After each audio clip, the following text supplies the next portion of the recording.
ఒక్కటి మాత్రం ఖాయం, ఆయన అజాతశత్రువు అయిపోయారు అర్జెంటుగా.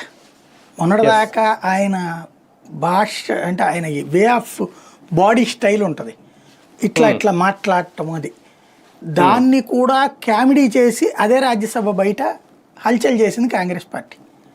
రాహుల్ గాంధీ స్వయంగా రాహుల్ గాంధీ ఎదుట ఎంపీలు అలాంటి విదూషక పాత్ర పోషించారు. జగదీప్ ధన్కడ్ గురించి వాళ్ళు చేసినంతటి వెటకారాలు అయ్యండి ఏ కూటమి భాగస్వామి పక్షాలు. భారతదేశ చరిత్రలో ఏ వైస్ ప్రెసిడెంట్ గురించి అంత జరగల, ఏ రాజ్యసభ చైర్మన్ గురించి జరగలేదు. కానీ అదే చెప్తోంది, ఇప్పుడు ఆయన బయటికి వెళ్ళిపోయాడు కాబట్టి ఈ ముక్క. ఇక్కడ సమస్య ఏంటంటే ఈ ఇప్పుడు మీకు ఆంధ్రాలో ఉందనుకోండి, యనమల రామకృష్ణ అంటే ఆయన పేరేంటి ఇంతకుముందు, కోడెల శివప్రసాద్ మొదటి చాలా రెస్పాన్సిబుల్గా ఇచ్చారు అవకాశాలు.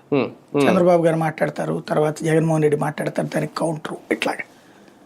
4 రోజులు పోయాక బాబు గారి కోర్ టీం ఉంది, వాళ్ళు ఏం చెప్పారు, ఏందదే ఆయన అడిగి అంత టైం ఇవ్వడం ఏంటంటారు.